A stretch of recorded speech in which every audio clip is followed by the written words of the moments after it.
Lecture du livre de Ellen G. White, intitulé Le ministère de la guérison. Chapitre 25. Les extrêmes dans l'alimentation. Tous ceux qui font profession d'adhérer à la réforme alimentaire ne sont pas pour cela de vrais réformateurs. Pour beaucoup, cette réforme consiste simplement à écarter certains aliments malsains. Ils n'ont pas une juste conception des principes de la santé. Et leurs tables, encore chargées de friandises indigestes, sont loin d'être un modèle de tempérance chrétienne et de modération.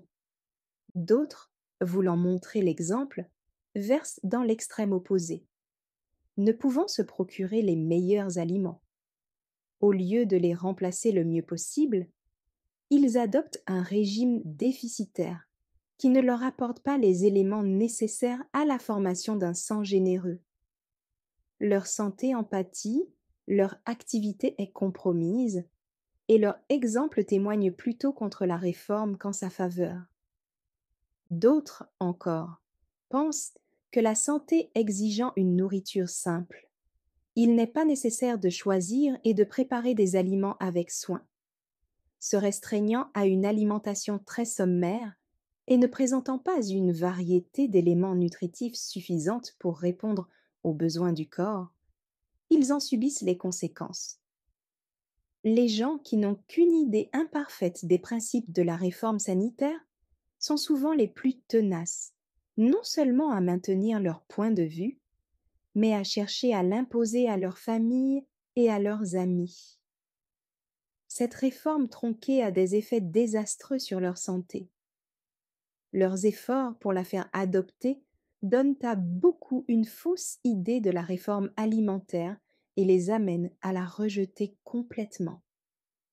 Ceux qui ont vraiment compris les lois de la santé et qui se laissent diriger par les bons principes évitent les extrêmes, indulgence et restrictions. Ils choisissent leurs aliments non seulement pour satisfaire leur appétit, mais pour fortifier leur corps. Ils cherchent à maintenir toutes leurs énergies dans le meilleur état possible pour les mettre au service de Dieu et de leurs semblables. Leur appétit est contrôlé par la raison et la conscience, et il en résulte la santé du corps et de l'esprit. Et s'ils ne font pas une grande propagande, leur exemple n'en rend pas moins témoignage en faveur de leurs principes. Ils exercent autour d'eux une heureuse influence. Il y a beaucoup de bon sens dans la réforme alimentaire. Étudions ce sujet à fond. Et d'abord, nul ne doit se permettre de critiquer ceux dont la manière de faire n'est pas en tout point en harmonie avec la sienne.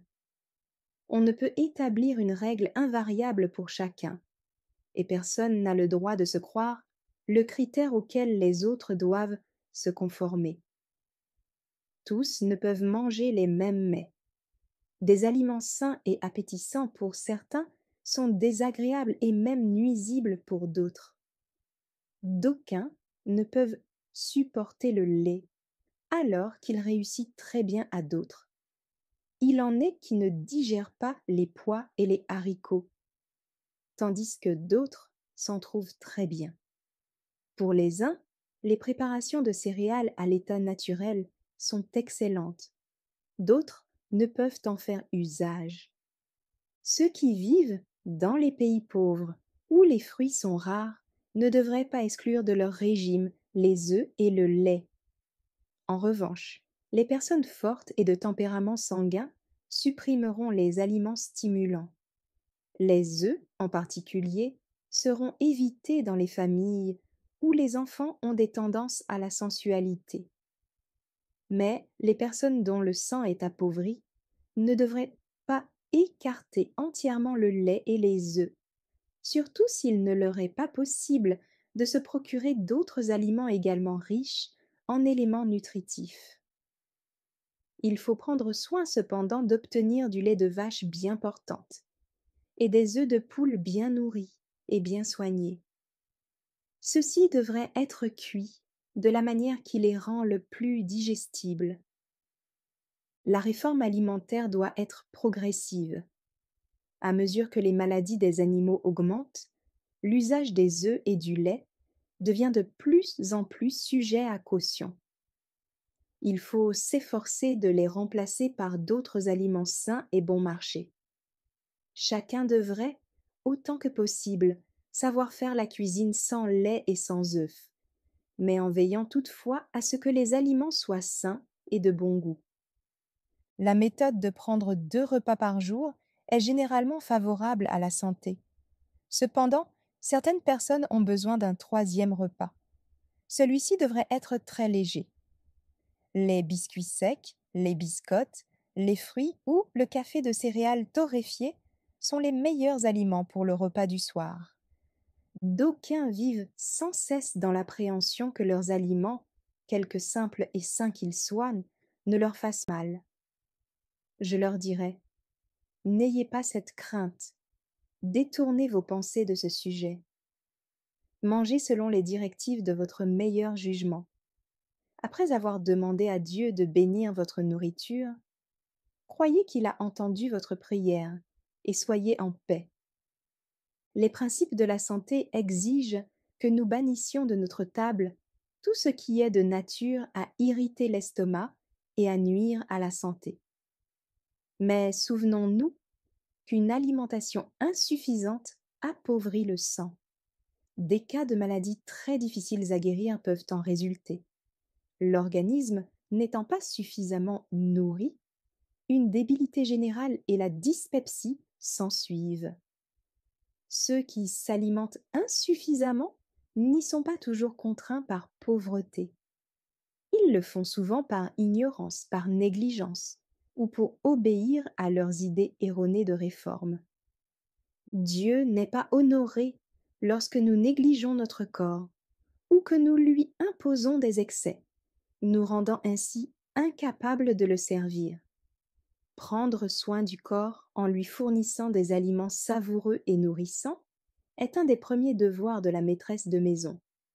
Mieux vaut dépenser moins pour les vêtements et l'ameublement que d'économiser sur la nourriture. Quelques maîtresses de maison rationnaient leur famille au repas afin de pouvoir offrir à leurs visiteurs un menu dispendieux. Comme c'est peu sage. Apprenons à recevoir avec plus de simplicité et à pourvoir avant tout aux besoins des nôtres. Une économie irréfléchie et des coutumes artificielles empêchent souvent d'exercer l'hospitalité lorsqu'elle serait nécessaire et bénie. Il faut que nos tables soient suffisamment garnies pour que le visiteur inattendu n'impose pas à la maîtresse de maison un travail supplémentaire. Tout le monde devrait apprendre ce qu'il faut manger et comment le préparer. Les hommes, aussi bien que les femmes, ont besoin de savoir préparer les aliments d'une manière simple et saine. Leur travail les appelle souvent en des lieux où ils ne peuvent obtenir une nourriture saine. Leur connaissance de l'art culinaire leur permettrait alors de se tirer d'affaire.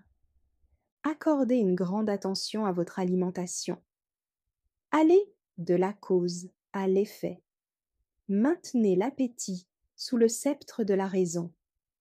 Ne malmenez pas votre estomac en mangeant trop, mais ne vous privez pas des aliments sains et nécessaires à la santé. Les idées étroites de quelques soi-disant réformateurs ont fait un grand tort à la cause de l'hygiène. Que les hygiénistes se souviennent que la réforme alimentaire sera jugée surtout par ce qui paraît sur leur table. Au lieu de discréditer leurs principes par leur comportement à cet égard, ils devraient les mettre en pratique, de manière à se recommander eux-mêmes aux esprits sincères. Nombreuses sont les personnes qui s'opposeront toujours à une réforme quelconque, même raisonnable, si elles doivent, pour s'y conformer, se priver de ce qu'elles aiment. Elles satisfont leur goût au lieu de consulter la raison ou les lois de la santé, et traitent de fanatiques tous ceux qui abandonnent les sentiers battus de la coutume et se font les avocats d'une réforme, aussi justifiée soit-elle. Pour que ces personnes n'aient aucune raison de critiquer, on ne devrait pas chercher à se montrer entièrement différent d'elle, mais plutôt à s'en rapprocher le plus possible, sans toutefois sacrifier ses principes. Si les défenseurs de la réforme sanitaire tombent dans les extrêmes, ne nous étonnons pas si beaucoup de ceux qui les considèrent comme des représentants des principes diététiques rejettent entièrement la réforme. Ces extrêmes font souvent plus de mal en peu de temps que n'en peut réparer toute une vie exemplaire. La réforme sanitaire est basée sur des principes larges et à longue portée.